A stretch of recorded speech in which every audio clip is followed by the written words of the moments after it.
मेरी जिंदगी एक पतंग जैसी, परिस्थितियों की हवा में बहती हुई एक असीम अनंत अविचल भटकन जैसी।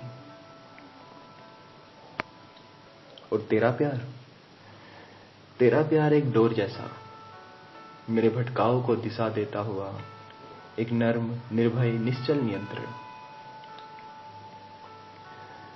आज वो डोर ढीली है और मैं कहीं दूर हूं, पता है मुझे, पर तू जब भी चाहेगी खींच लेगी ये डोर, बुला लेगी पास मुझे अपने।